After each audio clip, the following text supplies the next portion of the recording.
This is a presentation of Northeast Streaming Sports.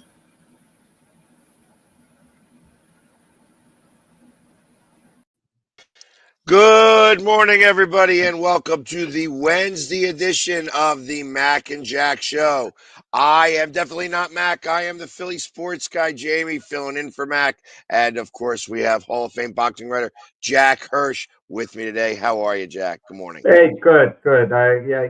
Just checking out the standings that we're going to talk about later. I see that. Well, there was a big game last night. Yeah, there was history on the line. The Cavs were going to be only the second team ever in NBA history to try to get to 16-0, and they ran into I guess the favorite to possibly win the NBA championship this year, Boston Celtics, and it wound up being a lot closer game than it even. I guess than I even thought. At halftime, it was like 18-point deficit, and it came out to be like I think they only won by 4 points at the very end. But the Celtics. It was a statement game. It was actually a statement game, not so much for the Celtics, but for the Cavs, because in losing, the Cavs showed they're for real. They showed for real because the Celtics were so psyched for this game to snap the Cavalier unbeaten record. And as the defending champions, the Celtics wanted to make this statement and beat the Cavs decisively. Yet it was a close game, a game that the Cavs easily could have won at Boston. So let's keep that in mind. So the Cavs in defeat showed that they were real. This meant a lot more. A close loss to the Celtics means a lot more that the game was played in Boston than had they beaten a mid-level team, on their own home court. Yeah, and like I said, it was at halftime. It was a pretty big deficit. I wanted to say that it looks like 17-point deficit at half, and they only won by 3. And every time Cleveland got close at the end, the Celtics would hit a big 3 and just pull ahead just that little bit more. But yeah, the Cavaliers are really they are for real. They are a very good team, and they are going to be somebody to contend with later on. They're for real. The Celtics are still the team to beat coming out of the East. Make no mistake about that. Not just because they're the champions, because of the way they played all throughout last year. And the Cavaliers have to show consistency throughout this season. This flying start they got off to, the consecutive win streak was great, but it was going to get snapped, and they're going to hit some bumps along the way. And in all likelihood, the Celtics are going to be the number 1 seed when all is said and done.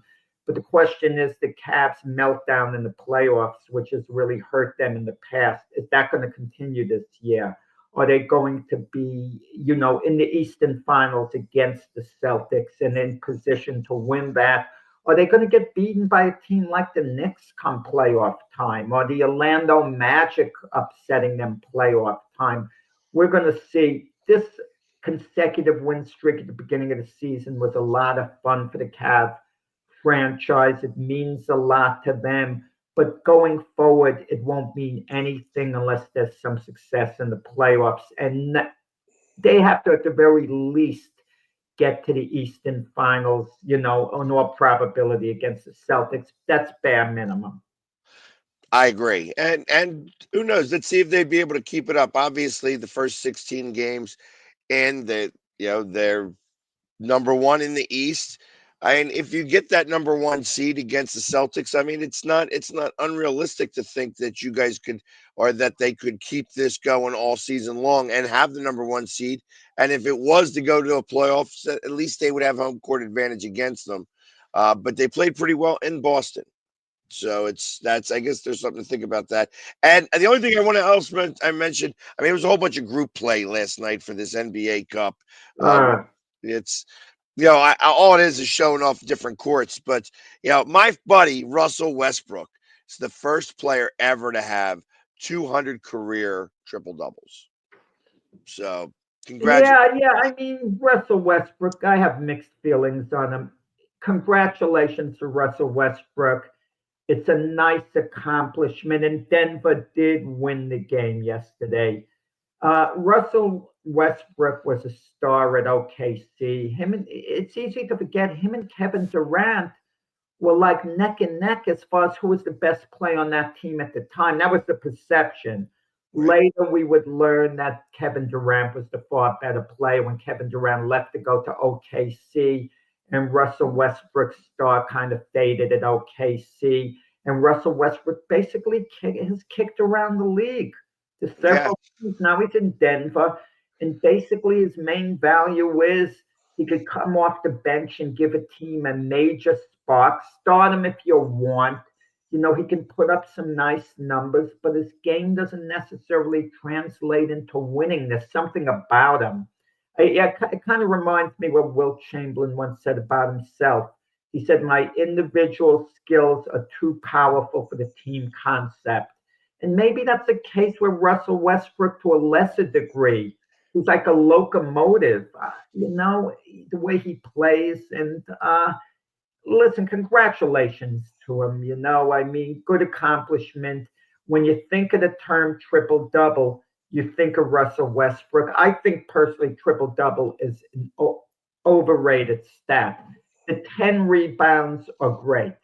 Any way you look at it, that's great. 10 assists, you could just pass the ball off to someone weakly and they score and you give them credit. And if you're playing a lot of minutes and your shooting percentage is down, but you get 10 points, you're eligible for the triple double. So I feel it's overrated to a large extent, but people are fascinated by the term. Well, and I'm not even sure what he got in his triple double. He got 12 points, 10 rebounds, 14 assists. So it was a meh triple double, but it's his 200th of his career. Good for him. I always look at Russell Westbrook every time I see him. I give a big shout out to him, and I just think he's soft. Well, he got a weak technical foul called on him yesterday. He gave a quick glance, a hard glance over to one of the other players after he scored, and the ref teed him up. The ref wasn't going to tolerate anything at all. So that's weak. That is weak. But more importantly, in the NBA, I'm going to switch gears real quick. I tell you, there's a lot of stuff going on in Philadelphia. I don't know. Let's go by what you heard, and then let me see if I can rein it in a little different than what was actually happening. Well, a little while ago, I look at the standings all the time, don't get me wrong, but I wanted to take an extra quick look to see the 76ers place. There are 15 teams in the Eastern Division. They're all the way at the bottom, 15. Technically, they're tied with the Wizards there, 2-11. And the Sixers were one of the favorites given a chance to unseat the Boston Celtics going into the season. And it's been off a horrendous start. They get Paul George. They're having their big three, Embiid, Maxey, and George. And the big three concept might go out the window. It really might. It sounds good.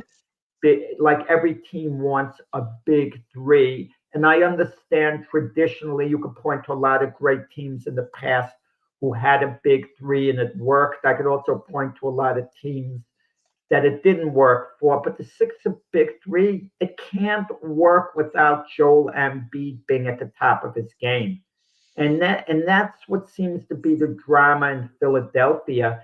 And it seems to, be unfolding by the minute, like it would only be a matter of time when it would be public knowledge that Joel Embiid's on the trading block. So the 76ers, I heard, had a closed-door meeting.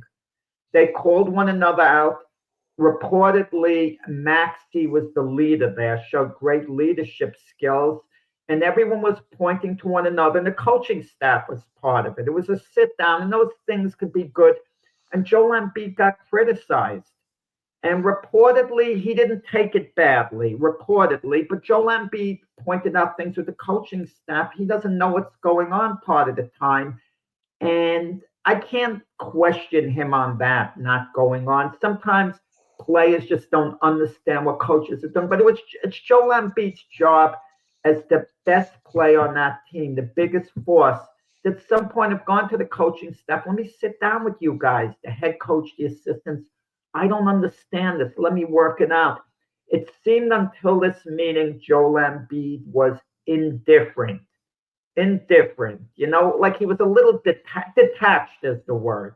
Maybe this meeting is bringing everyone together. Maybe Embiid brought into the meeting. Maybe after he left the meeting, he's mumbling to his friends, these guys are betraying me. They're not my brothers. Who knows what Joel Embiid is thinking, what he's saying. But we do know this: everything with the Sixers revolves around Joel Embiid. And the Sixer future revolves around Joel Embiid. Either they win with him and he buys him completely, or they're going to make a monster deal tags where all these future draft choices are going to come in. And it means the Sixers are probably going to be in a rebuild for at least a couple of years, if that's the case. I would agree with that. But I mean, I look at this. Obviously, the meeting was initially called out by Kyle Lowry after they lost, and Maxey, who is becoming the actual leader of this team, really called out Embiid. He's like, "Listen, it's like you are late for everything, everything," and that was what kind of spawned it going viral. Because I mean, obviously, the Sixers having a bad start to the season is one thing, but when you're supposed to be the best player in the league, you usually you have to show up. You have to be the first one there, the last one to leave. You're supposed to lead by example. And he's showing up late to meetings, late to practices, late to the team bus. This was all those different things that were going on there. And that's like, listen, the rest of the team sees that. And then they start to take form from that. And that's the culture that's happening right now. And this, I feel like, is starting up from the very, very top. This isn't a Nick Nurse problem. This is a Harris problem, because they have been the ones that started this. Oh, well, we're not going to play Joel Embiid. This is why the NBA keeps doing and finding them for different things, because they're doing things kind of haphazardly over there right now. And I think that the Philadelphia fan base recognizes it and is not really interested in it. I mean, I put out a poll not too long ago on whether, season ticket holders should sell their tickets on the back end of a back-to-back games. So because they know that Joel's not going to play. And there were a lot of season ticket holders that said, sell them for what? For nothing? Because nobody wants to buy those tickets now because they know he's not going to play. So there's some dissension that's happening right now. And I don't know that they remind me right now of the Dallas Cowboys. That's what I kind of see, that there is that type of dissension that's going on in the locker room. And when it starts in the locker room, it manifests out on the court. But Joel Embiid hasn't done a lot of talking, negative talking. You mentioned the Cowboys as a comparison, and it is a good comparison. But there you have their best player, Micah Parsons, doing a lot of talking, and people around the Cowboy organization will wish that he just shut up. Joel Embiid's not doing a lot of talking, but you just get the feeling he's unhappy there. But he's not demanding a trade either. It's like Joel Embiid, it seems like he doesn't know what he wants. And the question is this, Pax, how hurt is he really where he can't play? I don't know how hurt he is. I think he's just out of shape. I think that's what it is. I think that he hasn't been putting in the time, and this is you reap what you sow type of situation, and that's what we're getting here. We're getting a Joel Embiid who's not very. He was not ready to go for the beginning of the season, and now that they're trying to get him up to speed, it's happening a little bit slower because he's a little older now.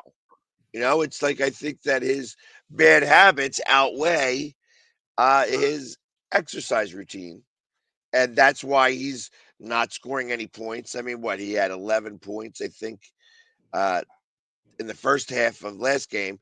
They were up by 19 and they lost by 20. Well, the Sixers made a decision in the offseason to go all in, getting Paul George. Now they're invested in him. If they move on from Joel Embiid, they really have no use for Paul George. He's not the type of player you want in a rebuild. Maxey is. He has to be a cornerstone player for the franchise. And is it maybe the time to make a deal for Joel Embiid? If look at everything Utah got for Rudy Gobert. Not that it's helped them so far, but if you can exceed that deal, make an even better deal than that, some team that wants Embiid so badly, do you make it now? I mean, because if you wait longer, maybe he gets injured. We've seen players' values go down a little. And even though we know Embiid would get a lot back in return one way or the other, is his value at a peak now? Or do you want to just ride it out with Embiid? You want to make the decision if you're the Sixers. He's going to be a career Philadelphia 76ers. We're going to straighten this thing out. Can they salvage Joel Embiid's career in Philadelphia? He hasn't demanded a trade yet. Once he does, you're not negotiating from the same strength if you're trying to make a trade. I mean, what do you do if you're the Sixers? They seem to be caught in the middle here. A little bit. I had asked this question to a number of fans recently. I'm going to ask you the same question, and I want you to think about it on both sides of this. If you were to offer a deal to the Milwaukee Bucks, since they happen to have an old coach of his who, I think he wouldn't mind going back with, uh, Giannis for Embiid, straight up. I would take it in a snap of a finger from the I was the Sixers. same way. I wouldn't hesitate.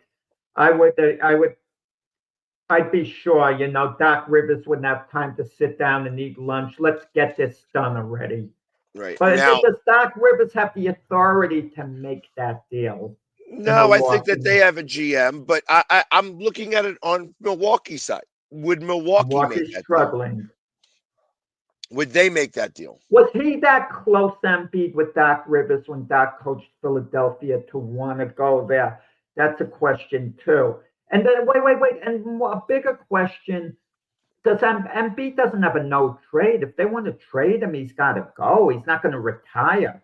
He's going to Correct. go to Milwaukee, if he had to.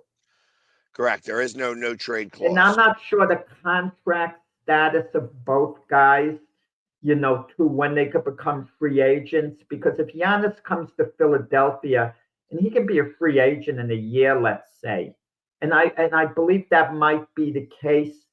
I don't want to risk having him only short term and then losing him. Well, no, you would just give him the max. That's what I would figure. He'd be a Yeah, super max guy. So it's like you're going to pay one way or another.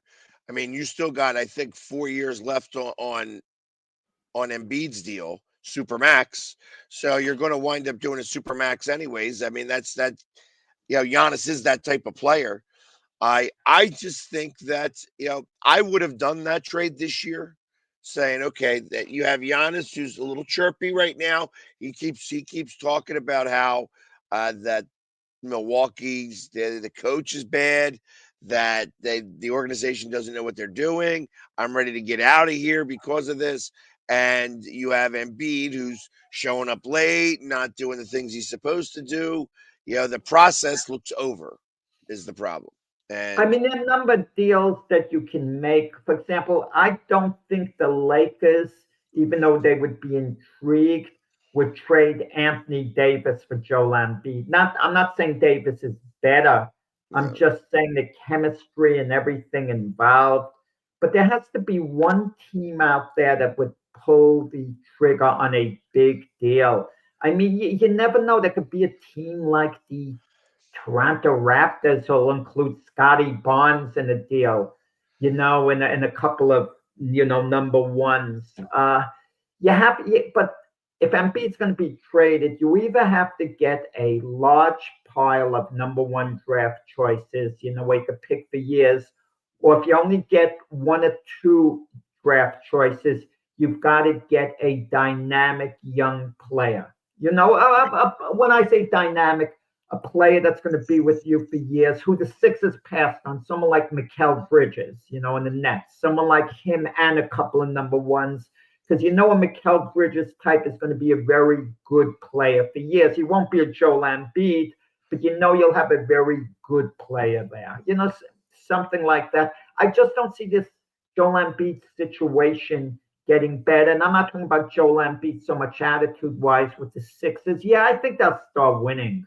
They're only 4 games behind the Miami Heat, who occupy the number 6 seed, the last playoff spot, not playoff, not playing spot, Right. playoff spot. So there's plenty of time, to straighten out, and I predict they are going to be playing better going forward. But the Sixer fan base obviously a lot better than I do. So let's say they start playing better and they're eliminated in the first or even second round of the playoffs. There's going to be discontent again. They've got the Sixers lots of discontent. At least have to go play the Celtics in the East Finals, and then if you go down to defeat in 6 games, okay, you kind of made a run at things. I just don't see that happening. I don't see No. them being able to, like, when I think about who's the top in the league right now, like, you got Cleveland, Boston. The Orlando Magic is the number 3 team right now in the conference at 9-6. So you have the haves, which are obviously the Cavaliers and the Celtics. Both are really high up there.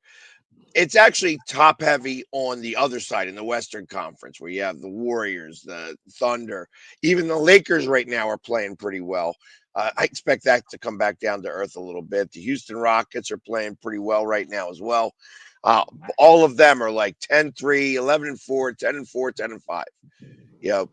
Everybody in the East is like under 500 just about. It seems like there's only 4 teams that are above 500 in the East. Everybody else is under 500.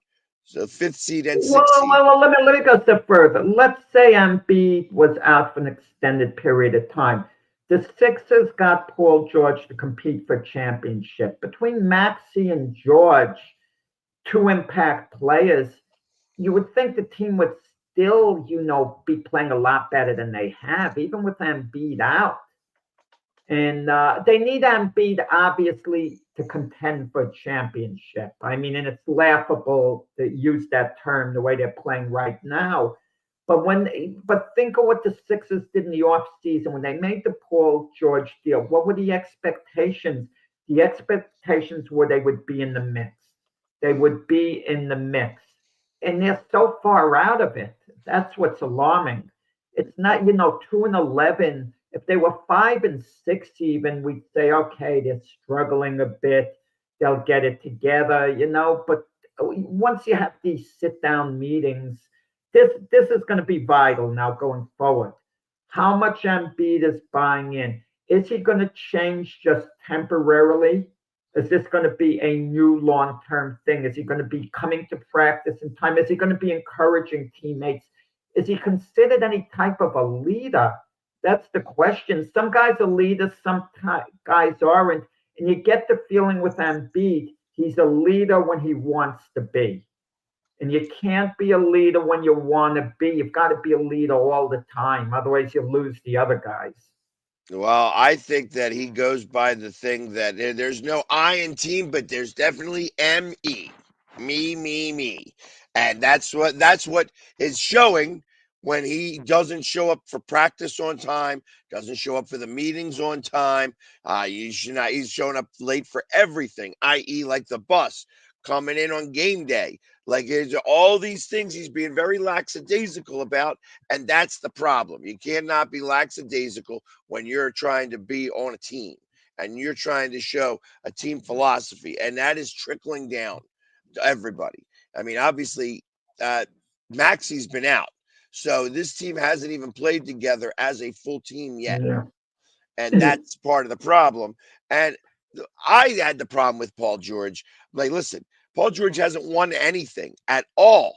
He hasn't won a championship. He doesn't know what it takes to get over the hump because he hasn't gotten over the hump. Right? Has he even won a national championship when he was in college? Did he do anything with the NCAA? Nothing. No, he didn't win a Well, he championship was there. with the Indiana Pacers, a real good player there. They didn't quite take the next step. And then he went to OKC. They paired him with Russell Westbrook, and it kind of failed. And then he went to the Clippers. They underachieved there. And the Clippers were going to re-sign him for 3 years, but he wanted 4 years. They wouldn't go to a fourth year. But the Sixers were willing to. Yeah, And now he's you in got his mid 30s now. I think Paul George is a little long in the tooth. That's a bit of a problem too. And the Sixers got that contract. They're going to have to live with them, the next 3 more years after this one. yeah, unless they get to the point where they're sellers early and they could sell him off early. Like that's kind of what I'm thinking, that somebody might take the flyer if they think that they would be able to get away with adding him to the roster. Only if it gets a team over the top to win a That's championship. But exactly if they're correct. that good already, they'll have enough high price guys. I don't think they could fit them in under, what the cap is basically. Well, we will see. But I think that this is a mess, and I feel like that the Sixers are doing the implosion, the same implosion that I talked about with the Dallas Cowboys, which we might as well let's start there You before we called go it on into. Dallas in the beginning of the year. Well, actually, you said it last year and you were wrong. You were off a year that you saw them, imploding, and they have. Yeah, I mean, they're soft now. It's a mess at Dallas, and it's you can't. What if they lost 7 consecutive home games or so? It's bad. yeah. Well, definitely six this year. They're 0-6 at home this year. Uh, I mean, I think that I heard that they lost at home for by 20 points the last 3 games. And that's the first time ever in NFL history that a team lost at home by over 20 points. So it's 3 games in a row or something like that. It's something really ridiculous, and I, I'm not surprised, obviously, because I see everybody who knows a little bit about football knows that this was coming because of the way they were set up. They were set up to fail when they re-signed Zeke, and that was their big uh, off season acquisition. I was like, yeah, I was a year off. I thought they would implode last year. They were able to make it all happen and get win the NFC East. Now it's really come full circle. Uh, I don't know that they even win 7 games this year. I think that they are probably a 5-win team at best. Yeah, I don't think it matters too much. I mean, 5, 6. I mean, matters where you're going to go in the draft. People don't realize that. I kind of learned it a while ago, like a few seasons ago. No offense, when your Philadelphia Eagles tanked the game at the end of the year. And as a result of that, they got to go number 6 instead of number 9 in the draft. And at the time, we heard about that. We said, "What's the big deal? 6 and 9 and but it is a difference. It is a difference. It does give you that little extra added leverage. But certain teams they get to the point you kind of wonder whether you want them to win or not. Like with my Jets, for example. If my Jets didn't win another game this year, they're going to be in prime position, to pick a quarterback in the draft, a good one. Okay. So you kind of think about things like that. And then if teams win a couple of games at the end of the year that are a little more meaningless, they hurt their draft position. But I'm a little surprised with Jerry Jones because the image of him is he wants to win as bad as any owner. That's the image portrayed. And he didn't make moves in the offseason. And the thought was he's saving his money for Dak Prescott, CD Lamb, who he already signed, and Micah Parsons. That's his big three. They, Right. The NFL's problem is equivalent is of big that they have nobody to run the ball. Their offensive line is now old. I mean, you've got Zach Martin who's going to retire this year. He's Yeah. probably not going to come back. Either that or he's going to go sign with somebody else. He doesn't have anything left on his contract. So why wouldn't I? If I was a Pro Bowler and I wanted to get one more shot to go to a winning team, maybe I would go to a 49ers, that an offensive lineman on the 49ers might help them.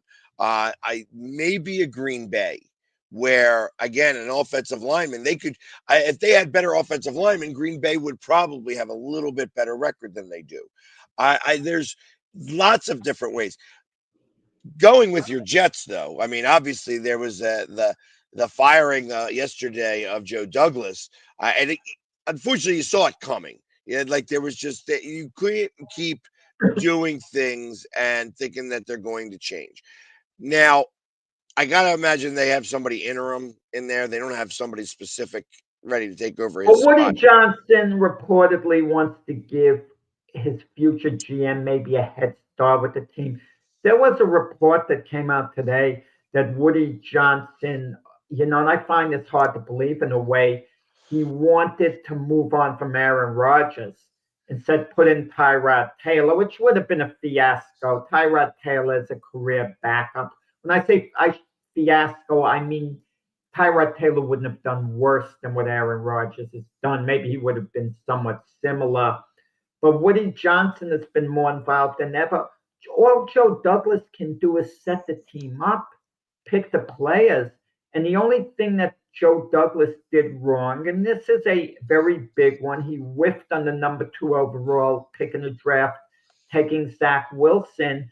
And they did it based on how Zach Wilson did at the combines in large part. I hate the combines. Combines are good when you want to take a flyer on someone in the 6th to 7th round, someone who you can afford to cut.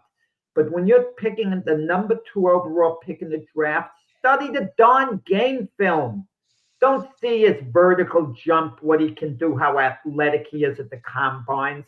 It's like a person dressing up fancy and you think they're so good looking, they have this pure beauty because of the clothes they have on. That's the combine, And so he whiffed on that, but he's made good picks otherwise. They Yes.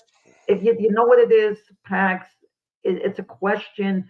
Players just have to play well. Sometimes you put the right team on the field and they're just not playing well. And that's been the problem. With the Jets, it was a problem with the Eagles at the end of last year. The Eagles had the personnel, but they were lousy at the end of the year. They just were playing so poorly. They have a lot of the same guys back, but they're playing better this year. Well, and I think that has to do with a little bit of the culture. Obviously, winning cures all problems. But when you're not winning, you have lots of issues. And then when you have a big personality whose head's too big to get through the doorway, and then you have that being the distraction of the team, that's where I feel like Aaron Rodgers is not doing very well for the Jets at all. That if they did have Tyrod Taylor, per se, who's just a mediocre quarterback at best, they may have actually had a win or two more just because they wouldn't have the distraction of Aaron Rodgers. And unfortunately, I think that Joe Douglas, you're right, he did miss on the quarterback. And I feel like that was his own fault because he didn't do what you need to do. Is you need to have the offensive and defensive line stacked. That's where you have to focus when you are a GM initially. That's my opinion. If they hired me as the GM, I actually, truth of the matter is I'd keep Rodgers right now. I would resign. I would not resign him, but I would let him finish out his contract because I don't care about getting a new quarterback until I get this offensive line fixed. But they addressed it. Joe Douglas addressed it in the offseason. He got Tyron Smith, potentially a future Hall of Famer from Dallas, Morgan Moses from the Ravens, Fashanu from Penn State. They drafted instead of Brock Bowers. I thought they should have drafted the tight end from Georgia, Brock Bowers. And Brock Bowers is turning out to be a heck of a player, for the Raiders. But so he addressed the offensive line. He addressed the receiver position, the running back position in the draft. I mean, he made the moves. A lot of the problem is with the Jets. I think I mentioned in the last show, Aaron Rodgers has given them leads. Not played well, but given them leads late in the game. where their defense allowed the other team to march down the field and score. Against Indianapolis last Sunday, you know, Aaron Rodgers goes off the field with a 5-point lead. The Jets had just kicked a field goal. They didn't quite close the game out. Colts have the ball with 2.5 minutes left, and they march down the field for a touchdown. If the Jets touted defense made a stand, they win the game.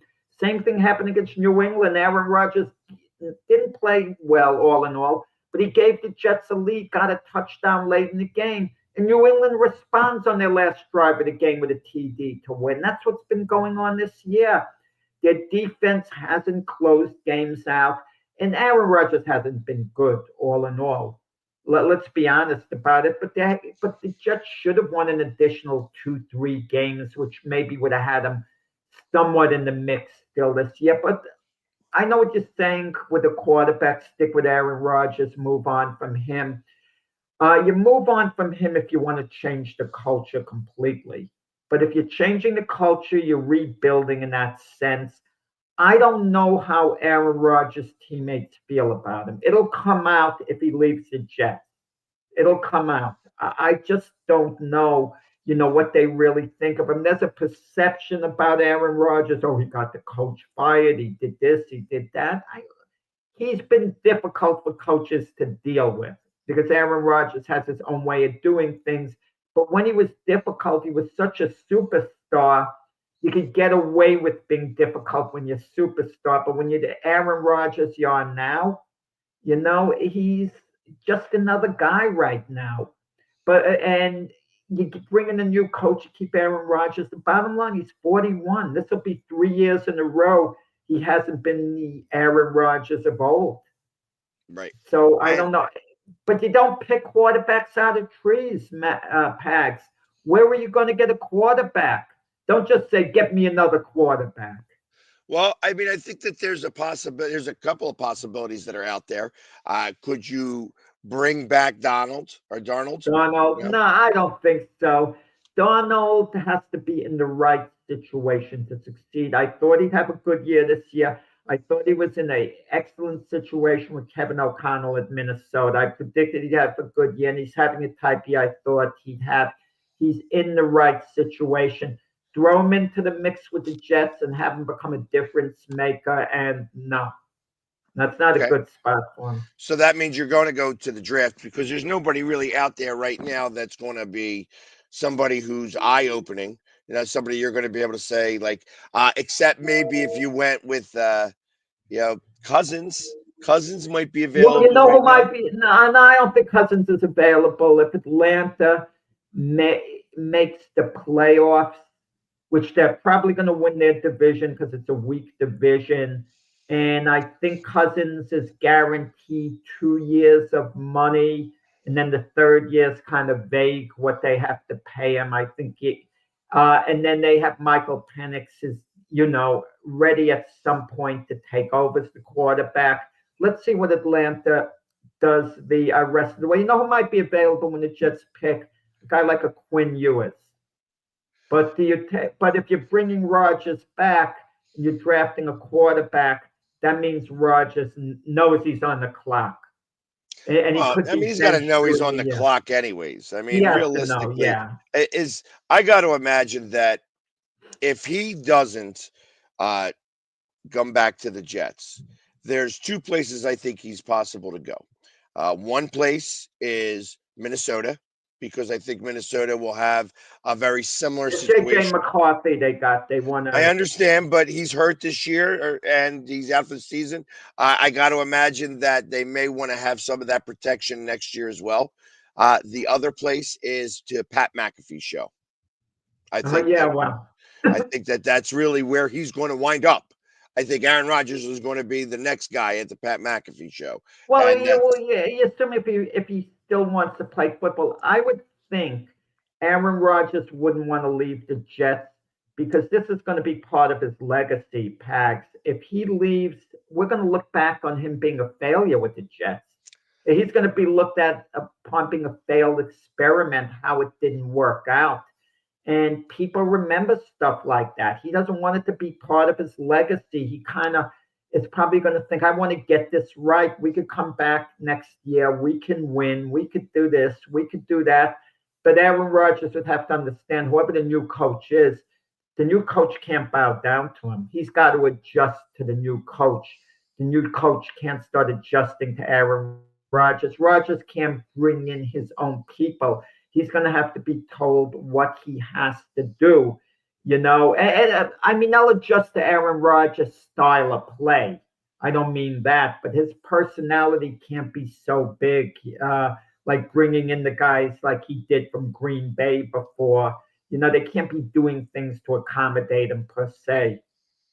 Do you think that there's a possibility that with new ownership over in Vegas, that that maybe he would go for a season or two out there?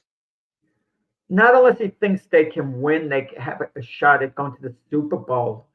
I just, Yeah, I just don't Vegas see ain't that where. good. What would be a fit for him? That's a great question. If he left the Jets, if the Jets decided they're moving on from Aaron Rodgers, and he doesn't have a choice in the matter, and he still wants to play, where might he wind up? I have a hard time seeing him going to a team like the Tennessee Titans, a team that's not ready to win. I don't see him wanting to be on a roster so bad that he'd ever be a backup, like a mentor. So, do Yeah. you think maybe Seattle? But what makes him better than Geno Smith at this point? I'm just putting it out there. You're right. No, I don't think Seattle. No, I don't It's think just because Seattle. Seattle's got the weapons. They think that maybe Rodgers could be an improvement. I don't know how Seattle thinks about this, but they do have a new coach. They have a meh quarterback right now. With You Geno. could get a situation, hypothetically, if a Matthew Stafford retired, the Rams could look to slot another veteran, Aaron Rodgers, in there. Knowing it would be short term, but that might be their best option, something along those lines. But keep in mind, Aaron Rodgers, I think, would sooner retire than go to a non contender. I Well, mean, the could other you team I imagine think. the Giants decide to take a fly on him for 1 year? They'll move on from Daniel Jones. He'd still be better than, Tommy Cutlets and Drew Lock. Well, yeah, and he actually has a good receiver in Neighbors, but running into the same problem with the offensive line. You ain't got no protection whatsoever, and he's 40. He'll be 42 next year. He's not going to be running away from anybody. You know what I mean? So that's part of the issue you have there. I look at maybe how about the New Orleans Saints? That they have Carr. That I'm not, experiment failed. I'm not high on Derek Carr. I've never been. I can conceivably see that. They've won two in a row, the Saints, but if they disappoint the rest of the year going forward, it's I can see that to an extent. It's a question of, is Aaron Rodgers going to be willing to do things short term? But he's got to do things short term at his age. But let's see who's available in the draft. This doesn't seem to be like a great bunch of college quarterbacks. I'm very high on Shador Sanders. I think he'll be excellent. Carson Beck, the question marks, about him. More so as the seasons went along. He's either brilliant or bad, it seems. And Quinn Ewers, I think he'll be okay, Quinn Ewers. So I just don't know what's out there exactly. So, all right, I'm gonna change gears away from Rogers, and I'm gonna talk a little bit about since you mentioned Shakur and that the Jacksonville Jaguars right now are the team that are on the clock. That they are most likely going to have a change at coach, and there has been some discussion that maybe that you take both of the Sanders that come.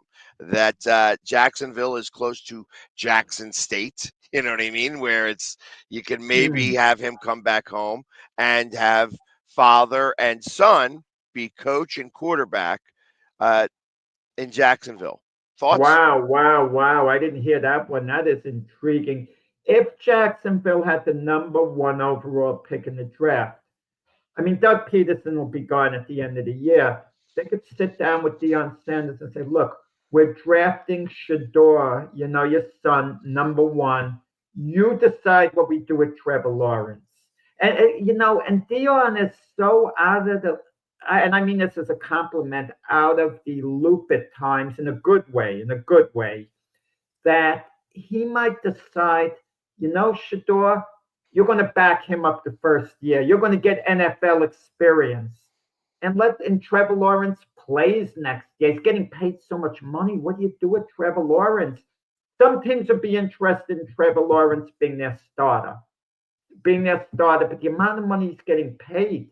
I mean, a team like the Jets, new coaching staff might decide to say, look, he's getting paid the big money. We're going to take this risk. He's going to be our guy. But he's been a disappointment, Trevor Lawrence. But wow, if they were going to take him number one, Dion's son, as much as Dion likes Colorado, who knows? Maybe he does go there. But do you really want Dion as your coach? He's done a heck of a job with Colorado. But do you want him as your coach? That's the question, too. And if you could draft his son number one anyway, well, you don't have to have Dion come aboard if you don't want to. It's not a package deal. What's Shador going to do? Sit the season out and not go? No, I'd be willing to bet that he's going to definitely go somewhere. I keep looking at it as, I mean, I know that Dion said that he is not interested in going pro.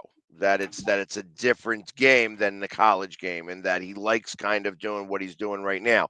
The one thing I see about Deion Sanders that would be a big deal is that he brings a culture change. That he brings a certain level of excitement. He brings the motivation. And that's the one thing that I feel that some of these teams, the have-nots, the teams that have not, that don't know how to bring that type of culture into a locker room. And I feel like that's a coaching situation, that these coaches are so busy worrying about the X's and O's that they forget about the fact that that they need to win these games.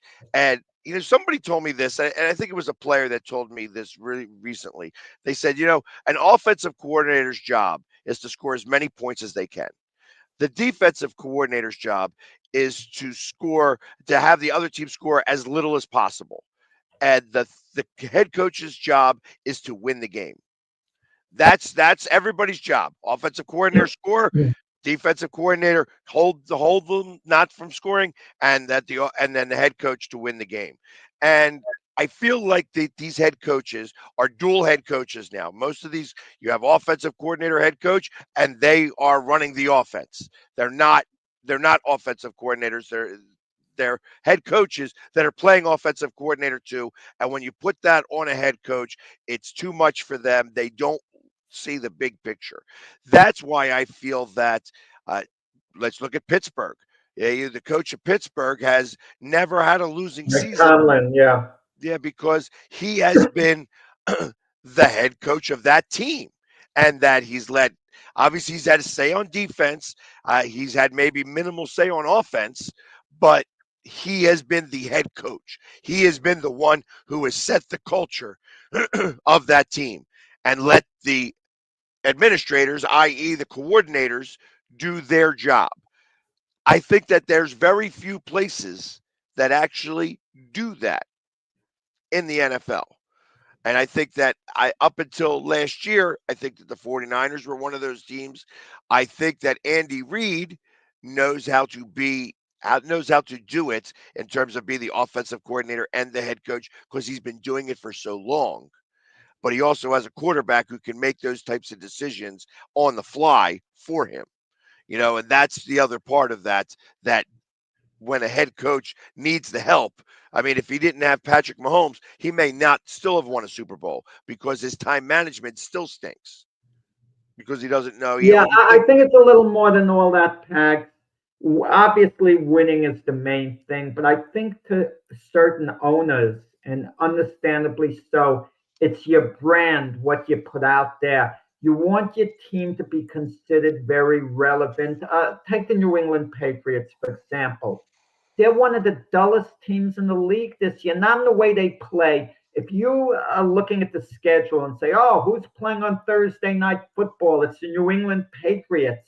And you see there on the schedule now, they're not relevant at the moment, you know. But Right. if Bill Belichick was still the coach, even if they were losing, they'd be more relevant because of the brand.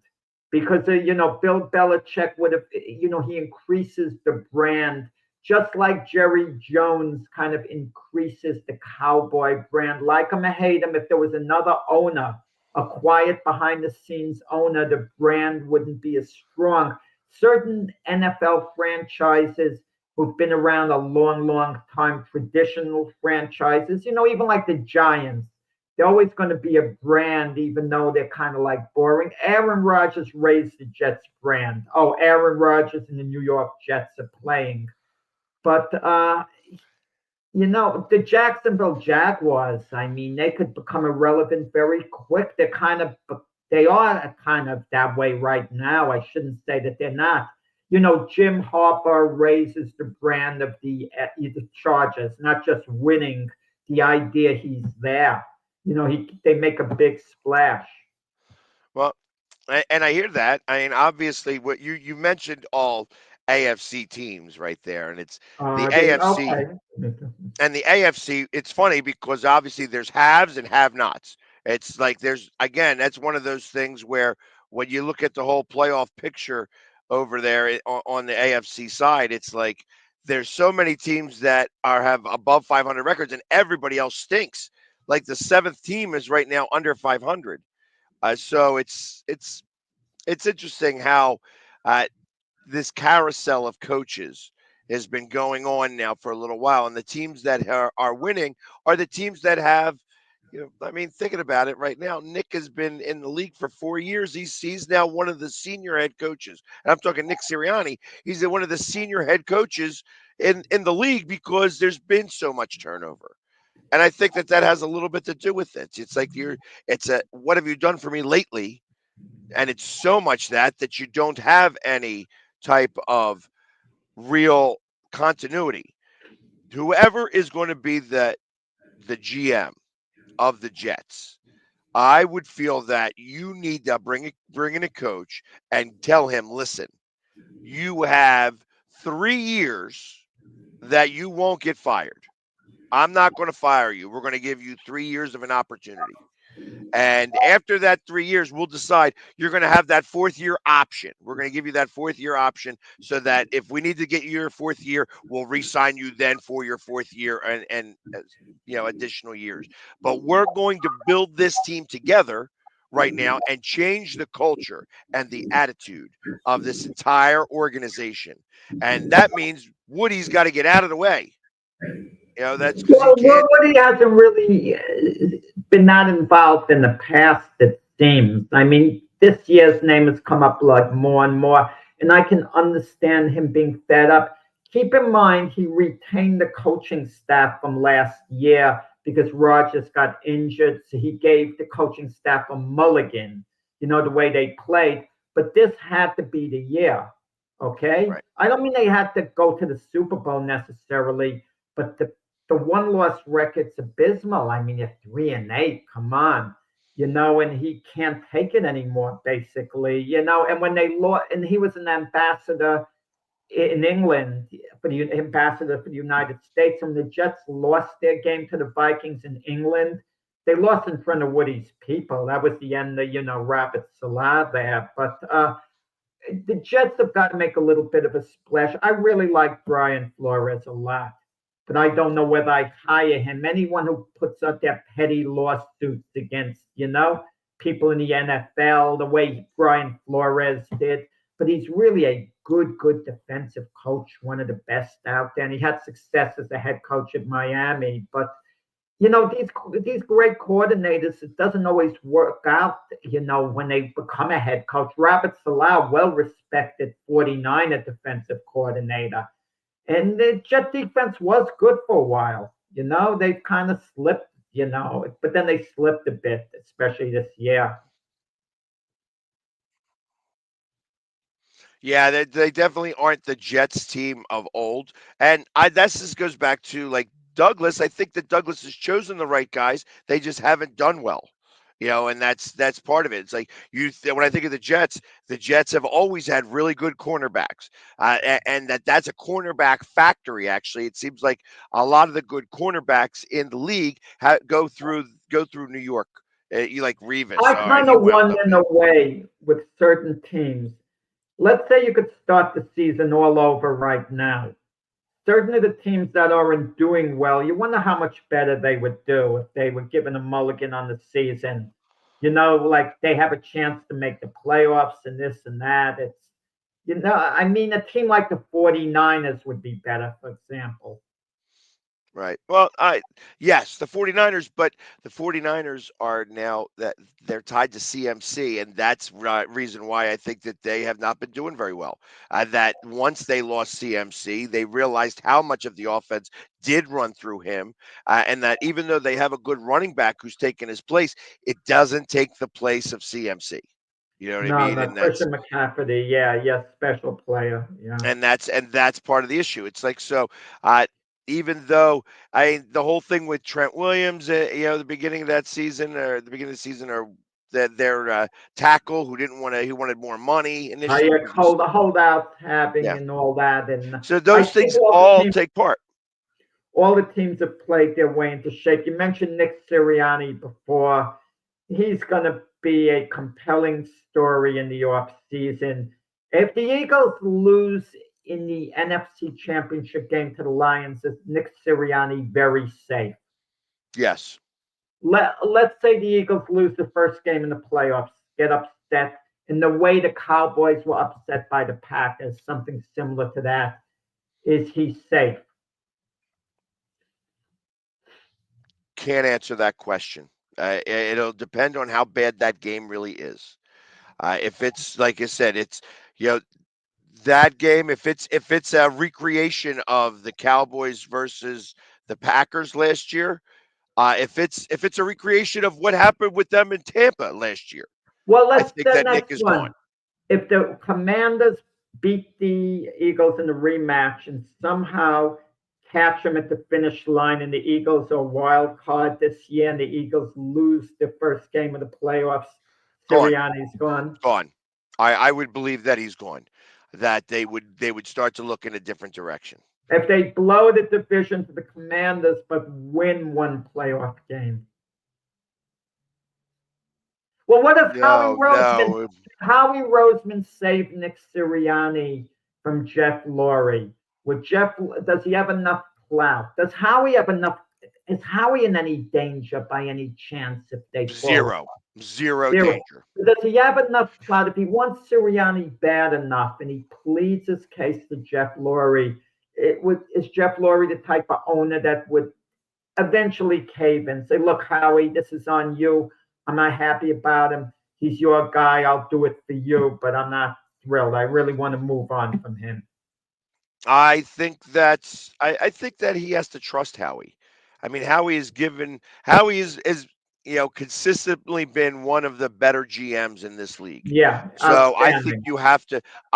you have no choice but to trust him because he's been doing his job well enough.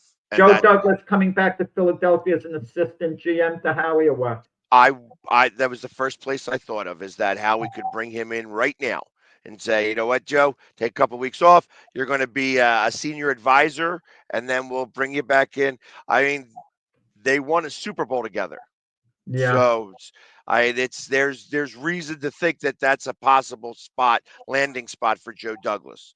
It's like, yeah, hey, some people are meant to be the assistant. And like I said, Joe Douglas didn't do a bad job. The players just didn't perform for him. But he did a exactly, lot. He did have a lot exactly. of hits. He had one miss with the quarterback, but other than that, had a lot of hits and did a lot good for this team. It's just that the coaching, that's the other problem. Where the Eagles have been very good at choosing coaches, the Jets have not been. So, and that's the end of our hour here. So it goes quick when we're talking sports the entire Yeah, time. Let's give a big shout out. I hope everything goes well with Mac today. We're going to absolutely. have, I want to make sure that let him know that we're thinking about him and, got our thoughts and prayers, and hope everything goes well today. In the meantime, we will see you guys tomorrow for the Thursday episode of the Mac and Jack Show, where I will be back with Jack again. Take care, guys. Have a great day.